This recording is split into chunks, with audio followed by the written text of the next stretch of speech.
থেকে ৪৫ বা ৫০ হাজার টাকার মতো লাগে। তো প্রথমে যদি আসি, একটা উইসকো সাইকেলের সবচেয়ে ইম্পর্টেন্ট হ্যান্ডেল, এই সাইকেলের যে হ্যান্ডেল উপরে রাবার দেওয়া, তো এটা ঝালাই করাটা খুব বেশি ইম্পর্টেন্ট। অরিজিনাল ফর্কগুলো থাকে, এগুলো লকআউটগুলো ব্লু কালার থাকে আর কপিগুলো পানি কালার থাকে।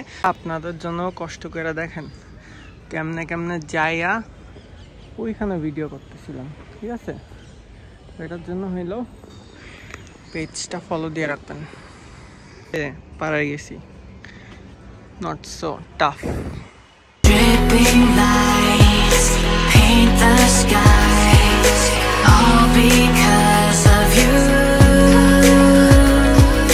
আসসালামু আলাইকুম সবাইকে, কি খবর সবার? অনেকদিন পর নতুন একটা ভিডিও নিয়ে ব্যাক আসছি। তো আজকে চলে আসছি হলো গিয়ে উইসকো 4X সাইকেলটা নিয়ে। তো এটা হচ্ছে আমাদের ফাহিমের, তো এটা আজকে আমি রিভিউ করব। তো সবাই জানো উইসকো সাইকেল বিল্ড করতে হলে অন্তত ৪০ থেকে ৪৫ বা ৫০ হাজার টাকার মতো লাগে, যদি মোটামুটি ভালো টাইপের একটা বানাইতে চাই। সো আজকে এই সাইকেলের মধ্যে কি কি পার্টস ইউজ করা হয়েছে এবং একটা উইসকো সাইকেল ৪৫ হাজার টাকার মধ্যে বিল্ড করতে হইলে তোমাদের কি কি মানে পার্টস ইউজ করতে হবে বা কত কত টাকা খরচ পড়বে, সব কিছু আজকের ভিডিওতে আমি তোমাদেরকে বলে দিব। তো সর্বপ্রথমে যদি আসি, একটা উইসকো সাইকেলের সবচেয়ে ইম্পর্টেন্ট হচ্ছে এর ফ্রেম। সাইকেলের যে ফ্রেমটা ইউজ করা হয়েছে সেটা হচ্ছে উইসকো 4X। আমরা জানি যে একটা সাইকেলের মধ্যে মেইন হলো গিয়ে ফ্রেমটা, যে ফ্রেমটা ইউজ করা হবে ওই সাইকেলের নামটা ওই ফ্রেমই দেওয়া হবে। তো এই সাইকেলের মধ্যে যেহেতু উইসকো 4X ইউজ করা হয়েছে, এই সাইকেলের নামটা হয়ে গেছে উইসকো 4X। অ্যান্ড এটার মধ্যে যা যা পার্টস ইউজ করা হয় সেটা ঘুরে ফিরে এই পুরো সাইকেলটা কমপ্লিট হয়। তো সবাই দেখতেছো এই যে সাইকেলের 4X এর ফ্রেমটা, এটা হচ্ছে ফার্স্ট লটের ফ্রেম। এটার মধ্যে যেখানে সাইডে রড দেওয়া আছে যেন ফ্রেমটা না ভাঙে। অ্যান্ড এই ফ্রেমের প্রাইস হচ্ছে ১২,৫০০ টাকা। Derailleur hanger, seat post, seat clamp, headset সব কিছু সহ। তো এই ফ্রেমটা অনেক বেশি strong.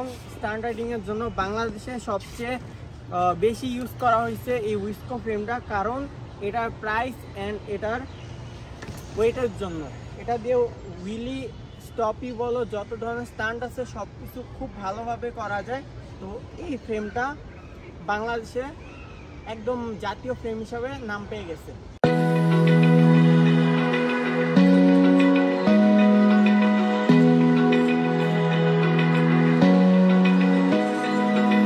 Open eye, feel the waves cut through me, hypnotized by the sounds I'm breathing in. Hold tight, chemicals collide. Hold tight, hold tight, hold tight. Dripping lights paint the skies, all because তারপর আসা যাক এই সাইকেলের হ্যান্ডেলে। এই সাইকেলের যে হ্যান্ডেলটা ইউজ করা হয়েছে সেটা হচ্ছে ম্যাজিক প্রোসের 720 mm এর পার্পল কালার হ্যান্ডেল। হ্যান্ডেলটার প্রাইস হচ্ছে অ্যারাউন্ড ৭০০ বা ৮০০ টাকার মতো। আর এই হ্যান্ডেলের সাথে যে স্টিমটা ইউজ করা হয়েছে সেটা হচ্ছে প্রো হনসনের স্টিম। এই স্টিমটার প্রাইস হচ্ছে ১১০০ থেকে ১০০০ টাকা। আর এই সাইকেলের হেডসেট যেটা ইউজ করা হয়েছে সেটা হচ্ছে জিনিয়া। এটার উপরে রাবার দেওয়া, যার কারণে বোঝা যাচ্ছে না, বাট এই জিনিয়ার হেডসেট ছাড়া উইসকোর হেডসেট বেশি একটা ভালো বেশি দিন টিকে না।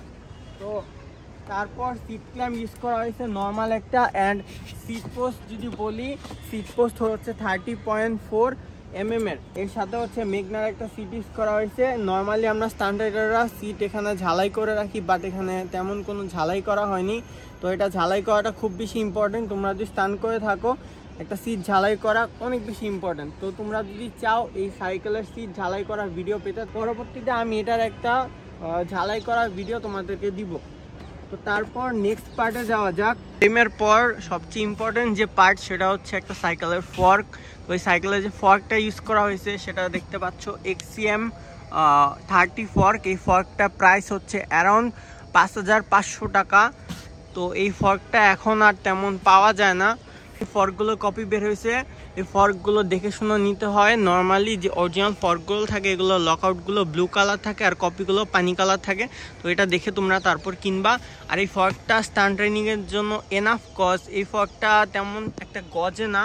নর্মালি কপি ফর্ক বা অন্য ফর্কগুলো খুব বেশি গজে, তো এই ফর্কটা স্টান্টের জন্য রেকমেন্ড করা যায়। আসা যাক এই সাইকেলের ক্র্যাঙ্কটাতে। এই সাইকেলের যে ক্র্যাঙ্কটা ইউজ করা হয়েছে সেটা হচ্ছে XCM এর ক্র্যাঙ্ক। এটার দাম বেশি না, কেবল 1000 বা 1200 হলেই পাওয়া যায়। আর এটার দাঁতটা একদম নর্মাল। যাই হোক, এই ক্র্যাঙ্কটা চলতেছে ভালো, যার কারণে এখনও চেঞ্জ করে নেই। অ্যান্ড তার সাথে যে প্যাডেলটা ইউজ করা হয়েছে সেটা হচ্ছে ম্যাগনার প্যাডেল। এই প্যাডেলগুলোর দাম কত, 120 টাকা থেকে 150 টাকা। অ্যান্ড এই প্যাডেলগুলো অনেক ভালো কাজ করে।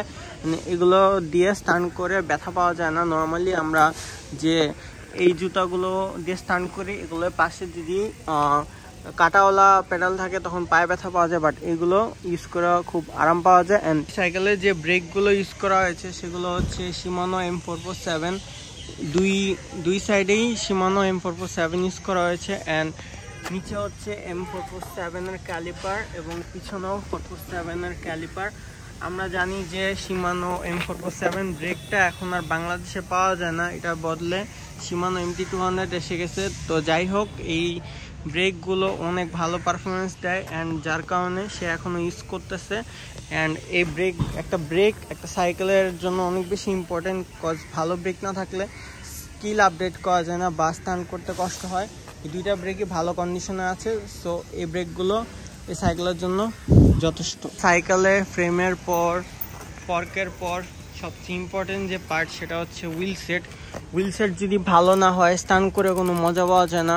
তো ওই সাইকেলে হুইল সেট হচ্ছে, এখানে হাব হিসাব ইউজ করা হয়েছে হলো নোভাটেক টু বেয়ারিং ফ্রন্টে, অ্যান্ড পিছনে ইউজ করা হয়েছে হলো নোভাটেক 4 বেয়ারিং। এই নোভাটেকের হাবগুলো অনেক ভালো, অ্যান্ড এগুলোর রোলিং অনেক বেশি। তোমাদেরকে ঘুরায় দেখাচ্ছি। এই দেখো, একবার ঘুরালে চাকা ঘুরতেই থাকে। তো তোমরা নিজেরাই দেখে নাও। তো দেখলা এই হাবটা অনেক বেশি স্মুথ, সো এই কারণে হাবটা ইউজ করা হয়েছে। সামনেরটাও পিছেরটার মতোই ঘুরতে থাকে। এই যে দেখো, এখনো এটা ঘুরতেছে। তো এই হাবটা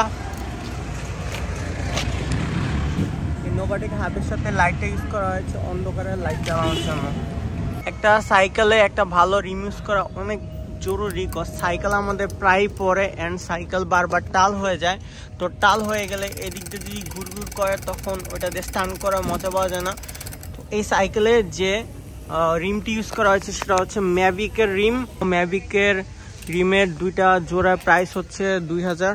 আসা যাক এই সাইকেলের গ্রুপ সেট হিসাবে ইউজ করা হয়েছে হলো 80 স্পিডের ক্যাসেট, অ্যান্ড সাথে 80 স্পিড চেইন।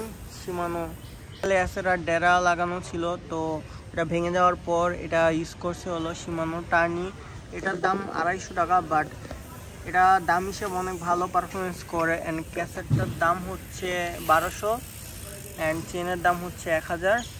তো এই গ্রুপ সেটটা কমের মধ্যে অনেক ভালো পারফরমেন্স করে। এটাতে ইউজ করা হয়েছে হলো 80 স্পিডের শিফটার, অ্যান্ড এই শিফটারটা প্রাইস হচ্ছে 1200। সাইকেলে গ্রিপ থাকাটা খুব বেশি জরুরি। তো এই সাইকেলে যে টায়ারটা ইউজ করা হয়েছে সেটা হচ্ছে ম্যাক্সিসের হুকওয়ার্মের টায়ার। ফ্রন্ট এবং রিয়ার দুটোতেই ম্যাক্সিসের টায়ার ইউজ করা হয়েছে, অ্যান্ড এই টায়ারের প্রাইস হচ্ছে 8500 টাকা জোড়া।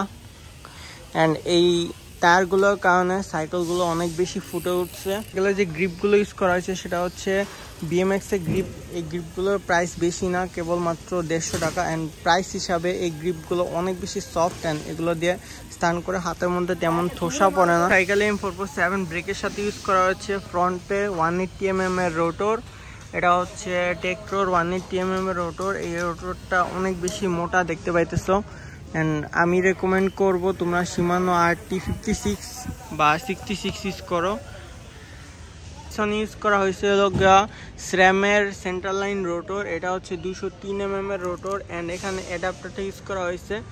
উপরের এই রোটরটার প্রাইস হচ্ছে হলো 500 টাকা, অ্যান্ড এই রোটরটার প্রাইস হচ্ছে হলো 1000 টাকা। এই রোটরটার কালার হলো মাল্টি কালার ছিল, সেটা ইউজ করতে করতে দেখছো উঠে গেছে, বাট এইটুকু রয়ে গেছে। অ্যান্ড এই সেট আপটা টোটাল 1000 প্লাস অ্যাডাপ্টার সহ হচ্ছে 1400 টাকার মধ্যে হয়ে যায়। একটা স্টান্ট সাইকেলের সবচেয়ে বেশি ইম্পর্টেন্ট হচ্ছে গিয়ে ফুটপ্যাক।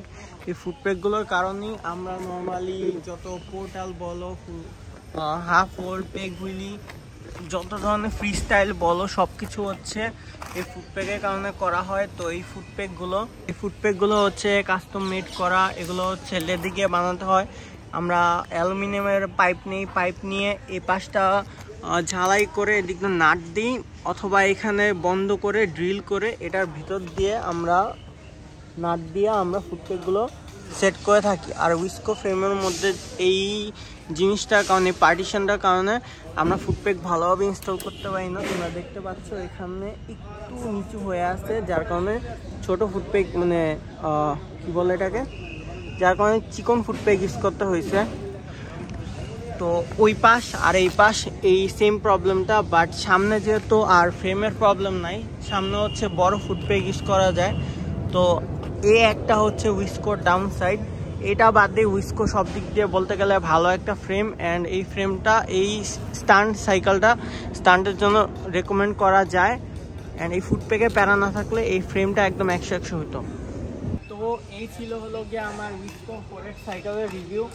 এই সাইকেলটা বলতে গেলে স্টান্টের জন্য একদম পারফেক্ট, অ্যান্ড এই সাইকেলের যতগুলো পার্টস ইউজ করা হয়েছে সব কিছু যদি টোটালি হিসাব করা হয় তাহলে 45,000 থেকে 50,000 টাকার মতো আসে। অ্যান্ড এরকমই অ্যামাউন্ট পড়বে তোমরা যদি উইস্কো সাইকেল একদম পারফেক্টভাবে বিল্ড করতে চাও। তো এই সাইকেলটা হলো গিয়ে আমাদের ফাহিমের, অ্যান্ড ওর সাইকেলটা আমি আজকে রিভিউ করলাম।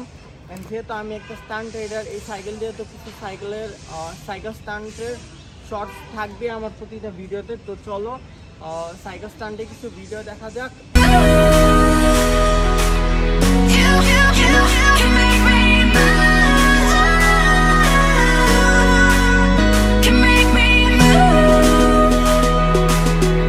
তো গাইস, আমি রিসেন্টলি রিভিউ ভিডিও মেক করা শুরু করছি। তো এই ছিল আমার উইস্কো 4X এর রিভিউ।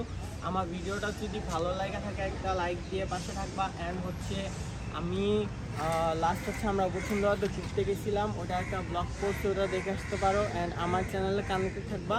আমার পেজ যেহেতু হ্যাক হয়ে গেছে, আমি নতুন করে আরেকটা পেজ খুলছি। ওই পেজটাতে আমি এই ভিডিও প্লাস আমার চ্যানেলে আপলোড করবো। তো তোমরা সবাই আমার পেজটাতে একটু বেশি করে সাপোর্ট করবা। যদি আমার পেজটাতে ভালো পরিমাণ রিচ পাই তাহলে আমি মানে অনেক বেশি উৎসাহ পাই নতুন ভিডিও মেক করার জন্য। তো লাস্টলি যে ব্লগ ভিডিওটা ছাড়ছি ওটা অনেকে দেখতো, যার কারণে আমার নতুন ভিডিও মেক করার মানে অন্যরকম একটা ভালো লাগা কাজ করতেছে। তো এই ছিল আমার উইস্কোর ভিডিও। তো আজকের ভিডিওটা আর লম্বা করবো না, আজকের ভিডিওটাও দেখার জন্য ধন্যবাদ। অ্যান্ড নেক্সট ভিডিও আসা পর্যন্ত সবাই অপেক্ষা করবে, অ্যান্ড আমার পেজটাতে কানেক্টেড থাকবা। আজকের জন্য টাটা, বাই বাই, আল্লাহ হাফেজ। So alive, make it last for